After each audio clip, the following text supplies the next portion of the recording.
Just before we get stuck into Carlisle, Darrell, just a couple of things that have happened during the week. Manny Oyelike, certainly a fan's favourite, and he's obviously been starting all 6 of this great run the Vale have had, but obviously he left on Tuesday. I just wonder if you can just explain to us and the fans how that decision came about. Yeah, first of all, I've only got high praise for Manny as a lad, as an individual. You know, I assessed him as well as every other individual when I came into the club. He's been outstanding. His effort, his commitment in training and the games, he's performed markedly well as well. And like you said, played a big part in that run. With his contract coming up at the end of the season, we got an offer in, and I think it's only right that we, the club accepted that offer and put it to Manny. He was out of contract. By his own admission, he'd have liked to have been on the pitch a lot more. Suffered quite a few injuries whilst here, which is unfortunate. Didn't get the game time. And when you put the 2 and 2 together, I just thought it was a good opportunity for Manny and a good opportunity for the club for him to move on. Great, thanks for clarifying that. And then on the flip side, obviously Alex Hurst, the young developing player, now extending his contract. So your reaction to that, and whether there's any discussions with other players going to be happening in the next few weeks? There's always ongoing discussions when it comes to recruitment and re-signing players, Tom. What I will say is that Hurst has been, the negotiations for that one's been quite a while. We're pleased to get it over the line.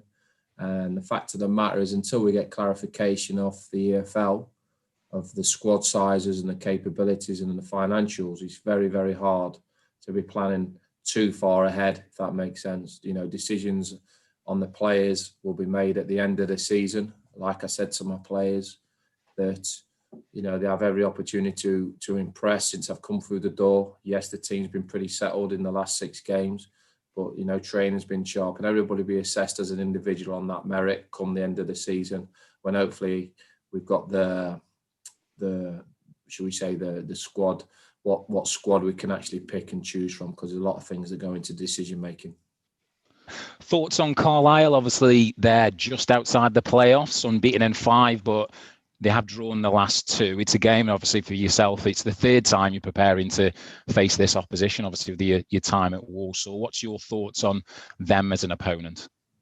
Yeah, they had a really good, real good, shall we say, start and a bit of the middle bit, and then they went on a terrible run, and now they've just got to a hit back form again.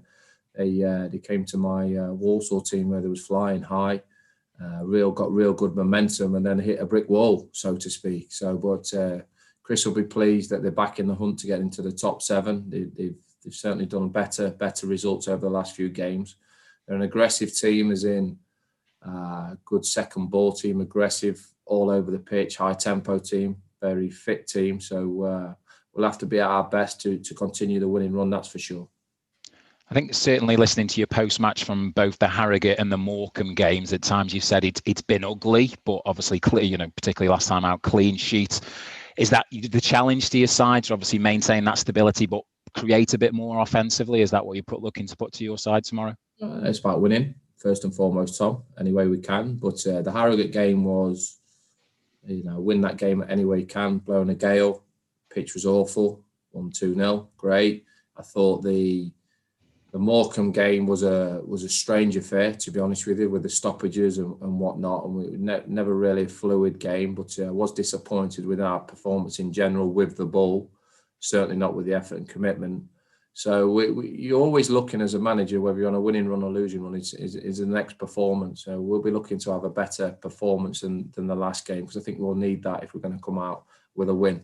We're certainly going to have to raise the standards. The players are well aware of that. We built our week up on that. You know, you can't expect to win football games if you're going to perform as probably poorly as we did against Morecambe on a regular basis. So we'll be looking on the focus of improving the performance and hopefully picking up the win.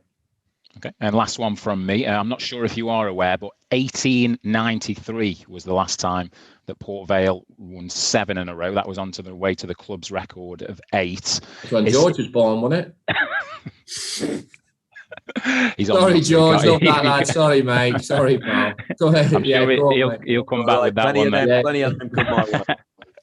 Is that history something that you're using to motivate your side? I know it's all about winning, but yeah, no, it is. But you want to make good starts, isn't it? It's a great start to be old. 1996? Somebody mentioned to me the 6 wins on the Spencer. So then you want to go for the next one, doesn't you? So I have mentioned it to the group. It'd be a hell of an achievement. But like I said before, and I think we need to be bringing our A game to beat Carlisle. I genuinely do. And if we do that, we have every chance of winning the game. Thanks for your time, Darrell. Thanks, Tom. Top man. Darrell, obviously you said that last week you were obviously delighted with the win and obviously delighted the way the team committed themselves. But one of the criticisms was getting second balls. That's a big factor, isn't it, really, particularly against the team tomorrow in a similar vein of form to yourself? Well, the transitions of League Two football, certainly when the pitches towards the back end of the season aren't the best, the transition of the balls can be 2-3 passes before you're fighting for the next one. So you have to be good on first contact, second balls to be successful in this division in certain games, that's for sure. So, and that's certainly something we've done tremendously well over the course of this run. And I'd imagine Saturday will be no different. They ask you a lot of questions. They're the top in the division for crosses in the box. There are going to be a lot of questions that need answering. We've defended superbly over the course of this spell. So we'll be looking to put in another strong defensive performance while being a lot better on the football going forward, because we have players that can hurt teams on the day. Because in possession in both the games you talked about, particularly Morecambe, you had enough of the ball, but as you alluded to, Darrell, on many occasions, the final ball, the final pass didn't relate to the way you want it, did it? Well, it's like anything, isn't it? I mean, possession of the football, I think I'm right in saying in this winning 6 run that the opposition's had more possession of the ball than we have in every single game. So there's ways of skinning cats, George, isn't there? Do you get what I mean? So for me, what I find with our team is that we're beneficial when the gaps aren't too big. We're nice and compact as a team. That's why the defensive unit of the side's been doing very, very well. And in the course of this run, we've had good quality in the final third to be able to win football games in them 2-3 special moments. And I don't think that's going to change because the personnel hasn't changed. So we'll be trying to win the football match with that stillness about us, but also by adding that little bit of quality that has enabled us to win games. You talk about the Morecambe game. It's a great set-piece delivery. It's a great header by Nathan Smith. 1-0, win the game on a set-piece. Great. And you've got to, like I keep saying, I don't want to be repetitive, but you have to find ways of winning football matches. That's the bottom line, though, for you, Darrell, isn't it, really? I've said to you before in the conversation that, it's all about trying to entertain, but it's a results business and it doesn't matter how you get it, does it? No, it doesn't, but I certainly want to play a better brand of football. I'm not going to lie about that, George, to be honest with you. But saying that, and I reiterate this to my players, is we have capabilities within the squad to be better on the eye, certainly in the opposing half of the pitch. So we've done a lot of work on that this week, and hopefully tomorrow we can put that into our performance. Darrell, do you have good exchange with your players, and you expect them to put forward their point of view? You encourage that, whether it's on tactics, whether it's on the training ground, or whether it's in a match process. Do you encourage your players to have that opinions and discuss them with you? Do you have that good exchange with your players? Yeah, too right. It's always having player feedback as individuals and as a group. I think that's why the way I've built successful teams in the past is having that openness and honest is probably the key word in that, George, isn't it? I don't want cliques going away saying little bits and pieces. If you've got anything to say, we say it in the group, we get it out, and then we improve the areas that we need to improve the areas on, and making sure that we're all on the same page. But you're not going to relax, despite the fact you are mathematically safe. We know all about that. You want to end on a winning note, Darrell, and you want this run to continue, and Carlisle's in your way. Certainly, I have personal pride as well as winning for the football club. I like my win ratio to be as high as possibly can, George. That's why I get out of bed to try and win and do that. And obviously, winning for myself, winning for the football club, and I want the players to win for themselves and win for their families.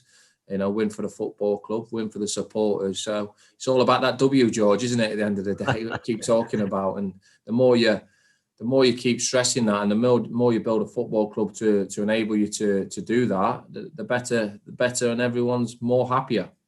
But continuity has played a big part in it, hasn't it, Darrell? I know you've had to make similar changes. You had to make a late change with, of course, Christian Montana. But continuity has played a big role, hasn't it? Really, particularly at the back. It has, George, but also the flexibility within the formation changes, hasn't it? So I think there's a bit of both, to be honest, George, because although the personnel hasn't changed a great deal, the formations have. You know, whether that's to shore up a game or to go and try and get the incentive in a game. The players adapted to that very, very good, which is very pleasing, because I think at these levels, one or two tweaks of when you're watching a game that might just shore us up or might get us on the front foot's vital to have. But it's only vital if your players to adapt to that, and we do a lot of work on a coaching field to do that. But like I say, it's been good to being able to put out similar players most of the time, George, because we've had this winning run. One of your plus points last week, in many ways, Darrell, was the game management. Despite the fact you were giving low marks on performance, but you felt game management, although it was just 1-0, was very good. Yeah, no, credit to the players, George. Credit to the players. You know, we get the message on as quick as we can of what we want to change to, and they adapted to that and helped us see out the game. So the credit for me for that goes to them, because if they don't listen to the message, they don't take the message on board, and they don't execute the message, you know, we're in a bit of trouble and we don't win the game. Good luck, Darrell. All the best tomorrow.